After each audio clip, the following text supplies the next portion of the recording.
A black woman boards a flight. After a long week of work, calm, composed, first-class ticket in hand. But when she reaches the Jetway, everything changes. A TSA officer suddenly singles her out. Within moments, she's humiliated, handcuffed in front of dozens of passengers, accused of crimes she didn't commit. But just an hour later, the airline CEO himself is on the phone, apologizing directly to her. What happened in between set off a firestorm that shook the industry from the inside out. Stay with me, because this is a story you won't believe until you hear it. Before we begin, drop a comment below and tell us where you're watching from. And if this story opens your eyes, don't forget to subscribe, because this could happen to anyone, in any airport at any time. It started as just another flight. There is a peculiar kind of quiet that visits the morning before a wound is made. Not the kind you hear, but the kind you feel deep in your bones, when the sky is too still, and even the air holds its breath. That's how it was for Claire Dunn as she stepped into Terminal 4 at JFK, her carry-on rolling neatly behind her like she had rehearsed this moment her whole life. She wasn't late, she wasn't loud, she wasn't even wearing anything that would cause a second glance, unless, of course, you lived in a country where skin color could still be read as a provocation. Claire was 32, tall, sharp-minded, and dressed in the cool armor of professionalism, a navy pantsuit, pearl earrings, and loafers that whispered more than they walked. Her hair was natural, shoulder-length, soft spirals that framed a face the world often mistook for either too confident or too defiant. Either way, it was rarely just enough. She had just closed a deal in Manhattan that would shift her company's entire position on the West Coast. A quiet triumph. But triumphs, she had learned, rarely protected you from the strange weather of race in America. She reached for her phone, checked her boarding pass. Seat 3A. Business class. She earned it, every mile, every meeting, every eye roll from people who assumed she was someone's assistant until proven otherwise. The gate was bustling, full of families wrangling strollers, business travelers murmuring into earbuds, and retirees holding coffee cups like sacred relics. But Claire moved through it all like water, composed, present, unobtrusive. She found a chair near the window, opened her laptop, and began to edit a pitch deck. Even in motion, she was building. And that's when she noticed him. A TSA officer standing just beyond the crowd, his posture too stiff to be casual. His eyes kept drifting toward her, pausing long enough to register as something more than coincidence. Claire didn't react. She'd been through this before. You learn to wear your skin like glass, transparent, reflective, yet unbreakable, at least until someone tests it. He walked away. She exhaled. But still, the silence held. When the gate agent called for pre-boarding, Claire stood, neatly, politely, as she'd been taught. She approached the podium, smiled softly, boarding pass outstretched. The agent took it without warmth. Eyes flicked to the screen, then back at her. A pause. A smile that was all muscle and no meaning. "Ma'am," the agent said, "we need you to step aside for a routine verification." The phrase had all the politeness of an apology offered without regret. Claire tilted her head, slightly. "Is there a problem?" "No problem, just protocol," the agent replied, already turning to signal someone behind her. She stepped aside. The hum of airport life continued around her, indifferent. Travelers passed without noticing that something had shifted, not in the air, but in Claire's chest. That old tension, quiet, ancestral, heavy as a hymn. She watched as two uniformed officers approached from the far end of the gate. And in that moment, she understood something unspoken. This wasn't about a bag. This wasn't about a ticket. This was about the slow, invisible weight Black people carry in America, even in the sky. They asked her to follow. She did, because refusal is too often misread as resistance. And resistance, for a woman like Claire, is a dangerous performance, even if she's done nothing but exist. She looked back, just once, at the boarding line she was no longer allowed to join. No one looked back at her. Because when you are Black, successful, and visible, you are also one step away from being made invisible again, by handcuffs, by whispers, or by silence. And so the morning moved on, the gate resumed its rhythm, and Claire Dunn walked into the quiet storm that America keeps pretending it doesn't hear. There are rooms in America that do not require walls. You step into them the moment suspicion wraps itself around your name.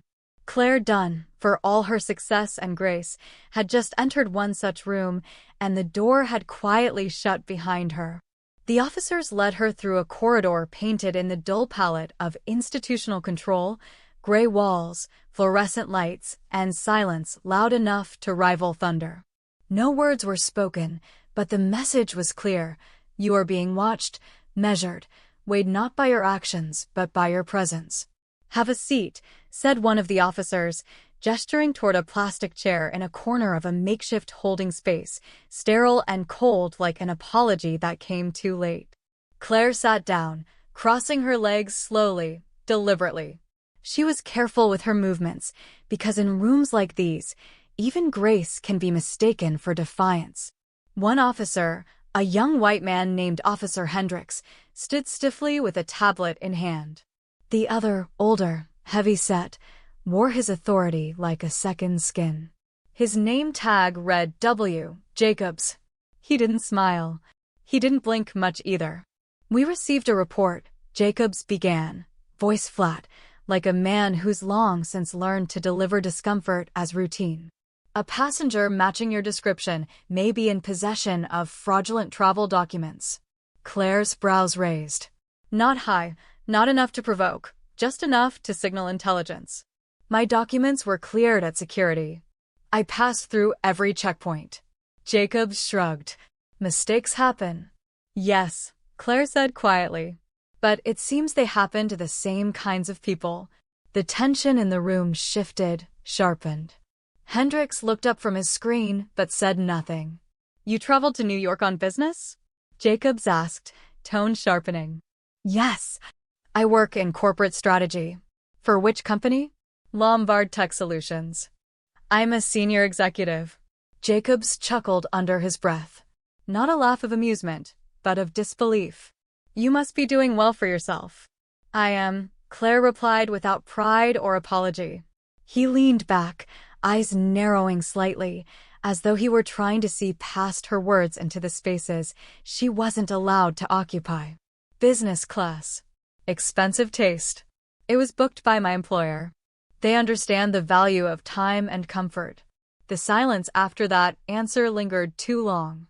Because the truth is, in America, comfort is not distributed evenly, and time, Black time, has always been measured differently. It is either stolen or scrutinized. Never quite yours. Outside the room, life continued. Planes taxied. Babies cried. Announcements echoed overhead. But in that corner of the airport, time stood still. Hendricks cleared his throat. "There's a hold on your name. It's been flagged by the system." "What system?" Claire asked, her tone as cool as the tile beneath her feet. "Who built it? And who does it protect?" Hendricks blinked. Jacobs didn't answer. Instead, he opened her purse without asking. "Excuse me," Claire said firmly, a tremor beginning to stir beneath her composure. "That's a violation of my rights." Jacobs didn't stop. And in that moment, Claire was reminded of a truth as old as the nation, that rights, too, are conditional, offered and revoked like seasonal discounts, depending on how dark your skin is and how quiet you remain. Back at Gate B-17, the whispers had begun. A few passengers, mostly white, noticed her absence. A young Latina woman who had admired Claire's confidence earlier now wondered aloud, why'd they pull her aside? Maybe she didn't belong in that line, someone murmured, not meaning the boarding group. The gate agent, now visibly uneasy, typed frantically into her terminal. Something wasn't adding up. The seat was paid for. Verified. And yet the order to hold Claire hadn't come from Delta, it came from a source within security. Inside that room without walls, Jacobs closed her purse. No contraband, he muttered, not bothering to hide his disappointment. Of course not, Claire replied, her voice now steeped. But you didn't come looking for something. You came hoping to confirm what you already believed. Jacobs looked at her. For the first time, he really looked. And what he saw wasn't a threat, but a mirror, and it frightened him. We'll have to run this through a secondary check, Hendricks said, clearly more nervous now. You'll have to wait here until we get the green light. How long? He shrugged. Could be 10 minutes. Could be 2 hours. Claire folded her hands in her lap. Then let me be clear, I will wait. But this will not be the end of it. And she meant it. Because somewhere between her boarding pass and her dignity, a line had been crossed. Not by her, but by a system addicted to suspicion, one that never asked itself why its gaze always seemed to fall in the same direction. America has always traded in silence, and black folk, God help us, have often paid the highest price for speaking. Or not speaking. Or merely being. Claire Dunn sat in that chair, in that cramped airport room, with her back straight and her face unreadable. Not because she wasn't afraid, but because fear, like breathing, had become part of the daily ritual. She wore it the way one wears history, not by choice, but because it had been stitched into her name, long before she had a say. It had been 35 minutes. Still no answers. No one had returned to speak to her, though she heard voices in the hallway, muffled, male, tense. She looked at the wall, noticed the peeling paint. Noticed that the thermostat blinked 63 degrees. Noticed the camera in the upper left corner, watching her as though she were a problem that had yet to explain itself. She thought of her father, now in his 70s, who had taught her how to speak clearly and dress sharply, not for pride, but for survival. He used to say, when you walk into a room, don't give them a reason to doubt you, but know that they still might. He had lived through colored entrances and back-alley refusals, and yet here his daughter was wealthy, polished, and still suspect. There is a peculiar cruelty in the way racism adapts, how it drapes itself in procedures, cloaks itself in protocols, and sharpens its teeth behind titles like security and standard checks. It no longer spits in your face. It simply delays your flight and asks you not to take it personally. Outside, the terminal buzzed with movement. But inside the airline's operations office, a different drama was unfolding. A gate agent, nervous and flushed, whispered urgently to a supervisor. She cleared all the scans. No alerts from TSA. No mismatched ID. There's no reason she should have been pulled. The supervisor, an older woman named Denise, frowned. She wasn't new. She had seen this before, too many times to pretend it wasn't a pattern. And yet, she also knew that speaking up had costs. Are we calling it? The agent asked. I mean, can we just let her board? Denise hesitated. Because that is what happens in the machinery of modern racism. It's not just the bad actors who keep it running. It's the good ones too afraid to interrupt. Back in the holding room, Claire's phone vibrated. A single text from her assistant. Everything okay? Flight is delayed. Let me know. She stared at the screen. Consider responding. But what would she say? No, everything is not okay. I'm being held for the crime of existing comfortably. She put the phone down. Moments later, the door creaked open. Officer Hendricks stepped back in. Alone. Ma'am, he said, with the practiced tone of someone who thought the word ma'am could cover up 100 indignities. We've just received confirmation that your documents are legitimate. You're free to go. Claire blinked once. Slowly. I was always free. Yes, of course, he said, not hearing the weight of her words. He reached out with her boarding pass, handed back like a favor. As if her liberty had been on loan. She took it. Touched her wrist. Still red from the cold grip of assumption. When she walked back into the terminal, something shifted. People looked up. Conversations paused. Because now she was the one who had been pulled. The one who had been checked. And once the system has placed that mark on you, without saying a word, it changes how others see you. A man in a navy blazer looked at her with unease, as though her walk back into the public space was somehow an act of rebellion. A white woman at the cafe whispered to her husband and turned her body away. Claire said nothing. She had said enough. Instead, she took her seat in the boarding area, opened her laptop, and continued working.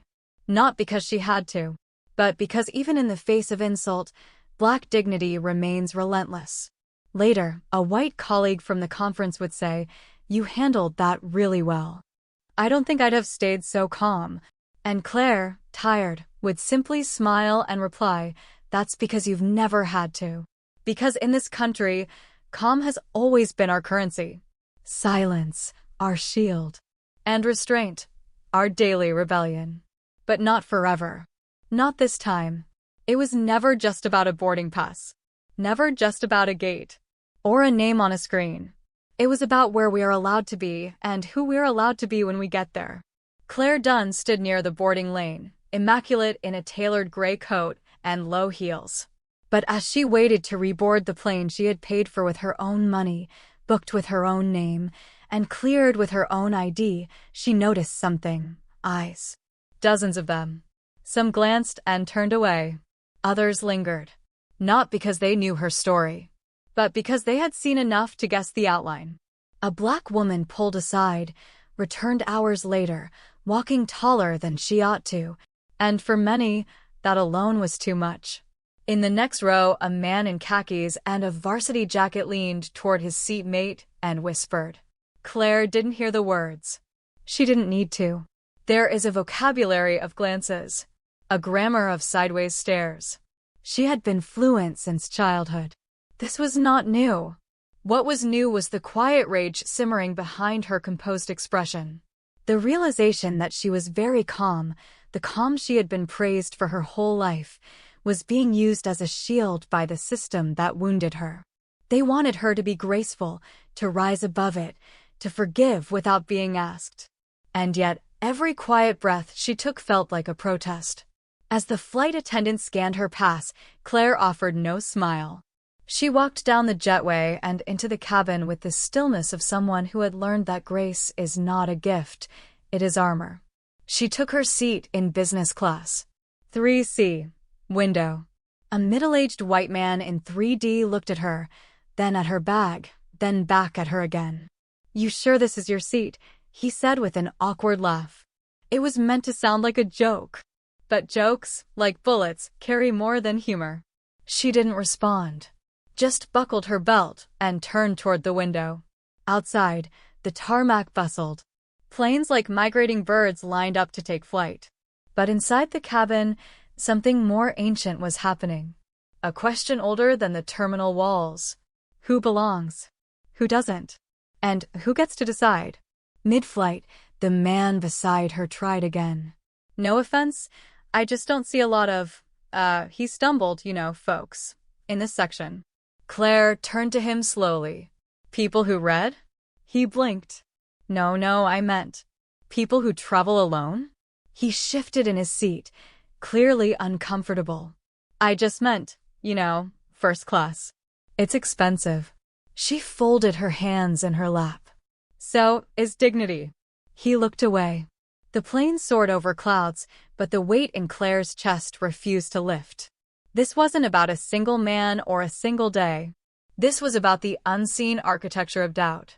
The rules that are never printed, but always enforced.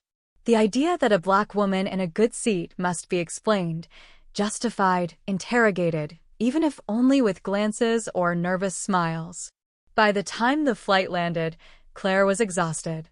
Not by traveling, but by the performance. The unspoken pressure to prove, again, that she was not what they feared, nor what they secretly believed she shouldn't be. She walked off the plane with the poise of a woman who had learned long ago that presence itself is resistance. Outside the terminal, as she waited for her car, her phone buzzed. It was a message from an unfamiliar number. "Ms. Dunn, this is Michael Carmichael, CEO of Delta Airlines. I'd like to speak with you personally if you're open to it. She stared at the screen, unmoving. Because while the world might pretend that injustice is an accident, those who live through it know better. They know that systems don't just break, they function exactly as designed. And sometimes, when the design is finally seen, even those at the top feel the tremor. There comes a moment in every American life when politeness becomes betrayal. When the tone of an apology no longer matters. When dignity demands more than a gesture. It demands reckoning. The next morning, Claire Dunn sat at her kitchen table, the morning light brushing her face like a fragile promise. Her phone, charged and silent, lay beside a mug of coffee gone cold. She had not slept. Not truly. She had dreamed of her father. He had once told her that survival, for people like them, was a quiet rebellion, one that required daily rehearsal. He taught her to dress well, speak clearly, and keep receipts. But he hadn't prepared her for the weight of being falsely accused, paraded in handcuffs, and then offered sympathy by the very men who would never trade places with her, not even an apology. At 9:04 a.m., her phone rang. The screen flashed, private caller. She knew. She let it ring once. Twice. Then answered. Miss Dunn. The voice was smooth, practiced. This is Michael Carmichael. She didn't speak. She wanted to hear what tone of apology took when spoken by the powerful. I want to personally express how deeply sorry I am for the treatment you received in our terminal. What you experienced is not representative of who we are as a company or who we strive to be. Claire stared out the window. I appreciate your call, she said, flatly. But her mind was elsewhere, on the image of her own wrists and restraints, on the silence of the other passengers who watched, on the humiliation that would never be erased by a voicemail or a statement. We're conducting an internal review, the CEO continued. I've already spoken to TSA leadership, and I assure you we're revising our procedures. She cut in, gently but firmly. Are you revising your perception, Mr. Carmichael? Or only your process? A pause. I'm not sure I will follow. You don't need to, Claire replied. But I do. Because every time I walk into an airport, I carry with me the weight of other people's fears. And that weight nearly broke me yesterday. The call lasted 17 minutes. He said all the right things. He offered compensation, flight credits, meetings with diversity staff, even the suggestion of a press release should she be comfortable with it. But Claire knew that comfort was a currency often denied to people who looked like her, unless earned through pain. When the call ended, she didn't cry. She wrote. And what she wrote was not for publication. It was for memory. A ledger of facts. Not for lawyers. Not for journalists. But for herself. Because memory, when wounded, becomes its own courtroom. That afternoon, Claire visited her mother. The air in the living room was thick with lavender and gospel radio.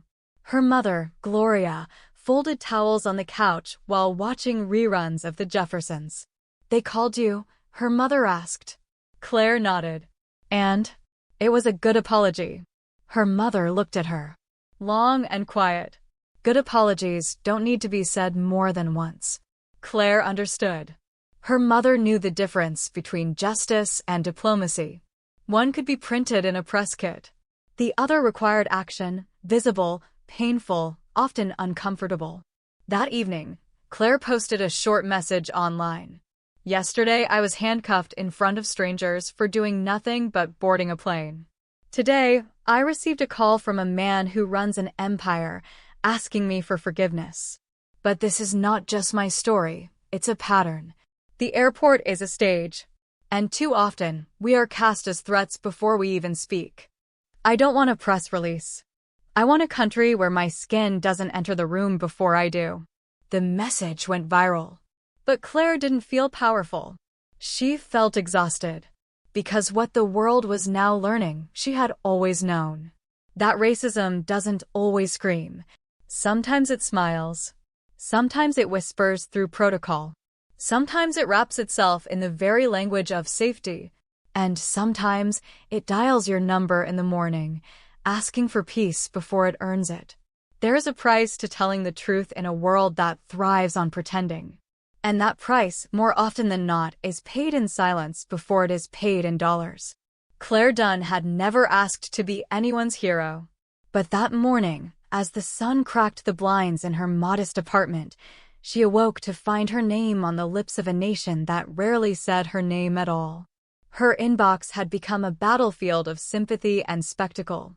Civil rights groups, journalists, influencers with smiles too white to trust, each one asking her to share her journey. Everyone wanted a quote, a clip, a headline. They wanted pain, but prettied up, clean enough for brunch conversation and digestible over morning coffee.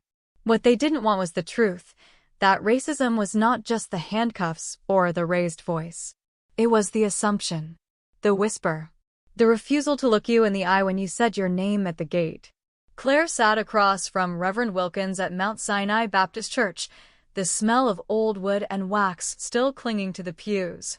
"You've got a voice now, child," he said, sipping tea from a chipped mug. "But you need to know, when a black woman speaks the truth out loud, even God will listen. But the world may not clap." Claire smiled faintly. "I don't need applause, Reverend. I just need them to stop lying." "Then prepare to be tired," he said gently. Later that day, Claire was invited to appear on national television. A primetime interview. Her face, framed by soft lights. Her story, edited to fit the rhythm of an ad break. The producer called her brave. The host called her resilient. But no one asked her how it felt to be invisible until her suffering became profitable. Claire sat under the lights, eyes wide, spine straight.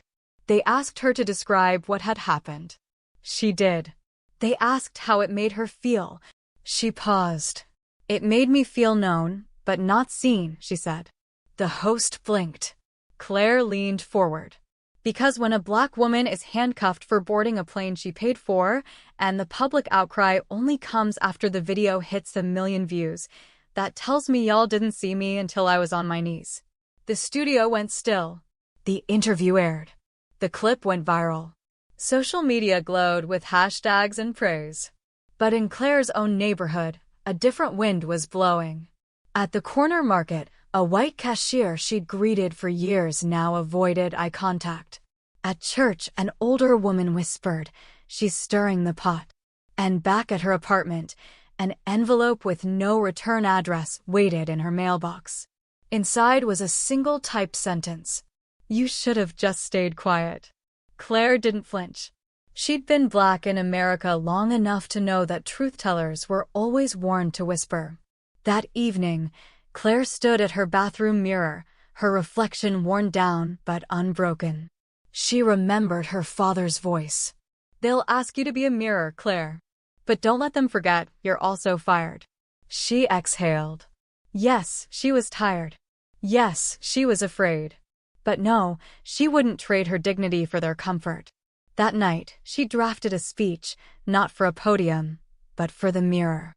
"I am not your morning headline. I am not your lesson in grace. I am not a symbol to clean your conscience with. I am a woman who dared to board a plane in peace." She folded the paper. She would speak again. Publicly. Soon. But not for them. For herself. For the quiet ones still sitting at the back of the gate, hearts pounding, hands clutching boarding passes they earned, but might never get to use. There comes a moment in every country's reckoning when the stage is set, the actors are summoned, and the curtain rises not for a performance, but for a trial of the nation's conscience. This hearing, called to investigate a Jetway arrest, was never just about flight protocol. It was about power. It was about the weight of uniforms and the lightness of certain people's grievances when held up against the gravity of others' lived experience. It was about what we choose to excuse and whom we are too afraid to hold accountable. Claire Dunn arrived not in tears or fear, but in tailored silence. She wore navy blue. She carried herself like a woman who had already survived the sentence and now sat in judgment of the court. The chamber was half empty but heavy with whispers. A committee of 7 officials, 6 white, 1 black, sat behind microphones arranged like teeth in a closed mouth. The chairwoman, Senator Albright, leaned forward. "Miss Dunn, thank you for appearing today." Claire's voice was clear. "I didn't come here to appear. I came here to speak."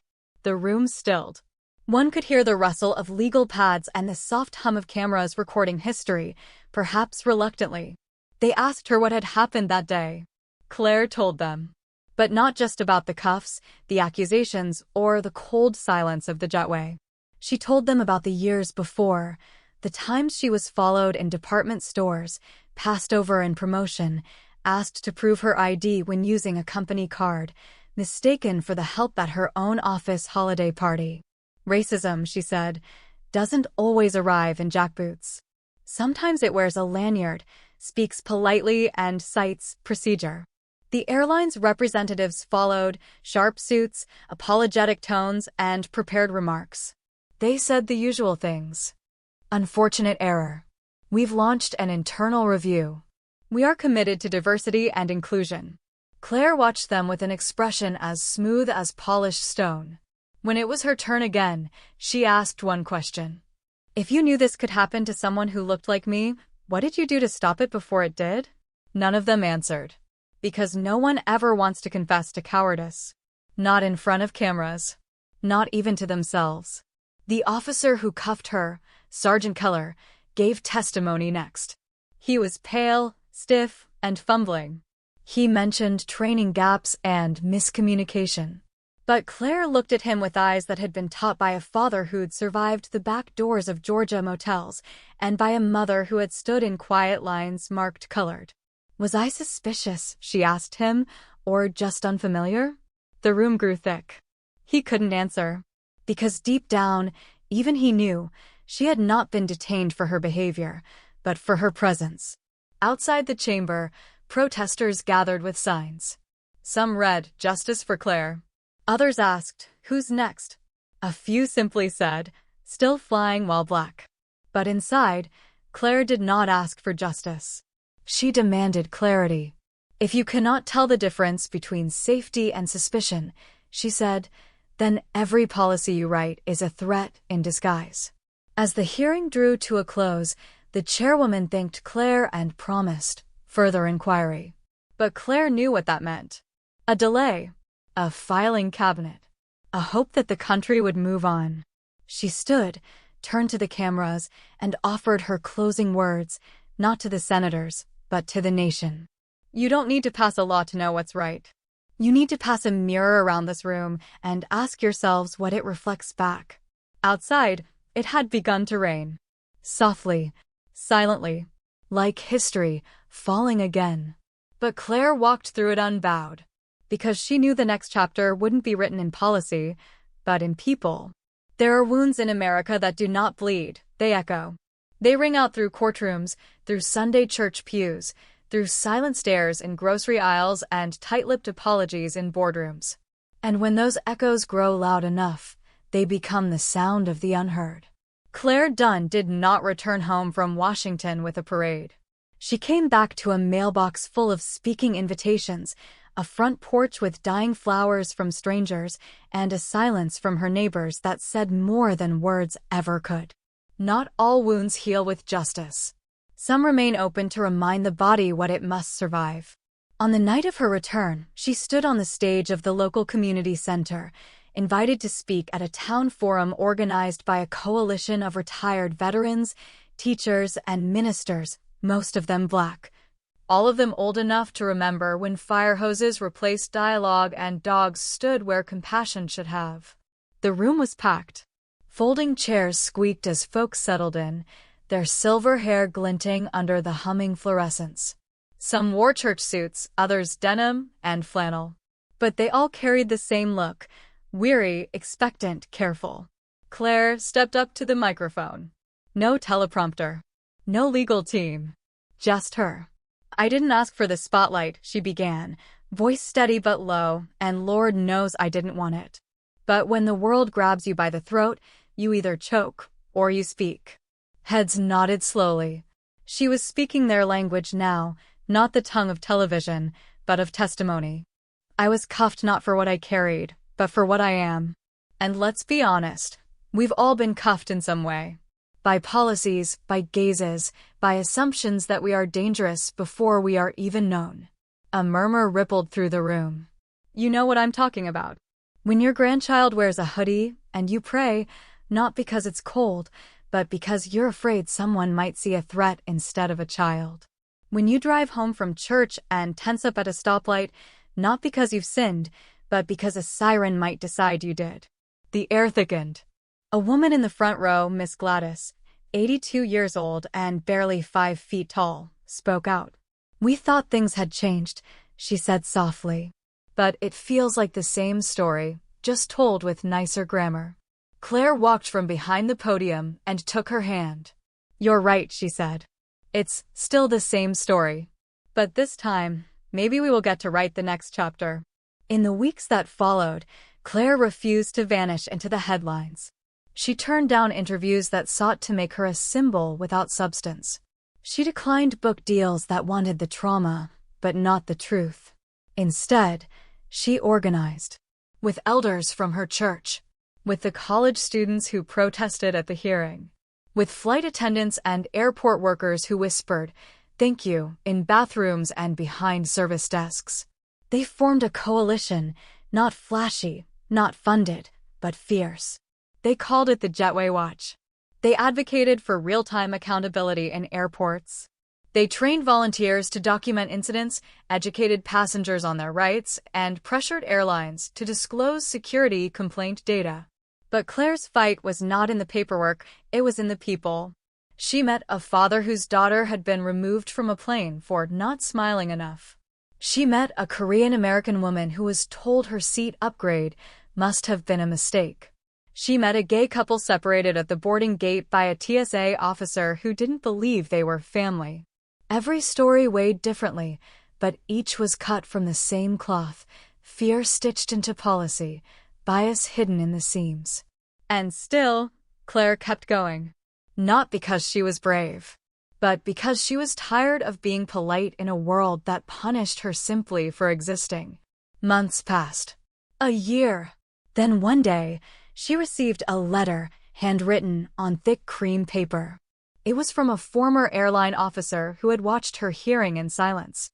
I resigned, he wrote. Not because I was guilty of what they did to you, but because I finally saw how often I stayed silent when it happened to others. I'm sorry I never spoke up. Thank you for forcing me to see. Claire wept. Because sometimes the smallest victories carry the most weight. As she closed her door that night, the neighborhood was still quiet. She looked up at the sky, not searching for a sign, but acknowledging the stars. Because stars, like justice, are only seen in the dark. And for the first time in a long time, she did not feel alone. She felt heard.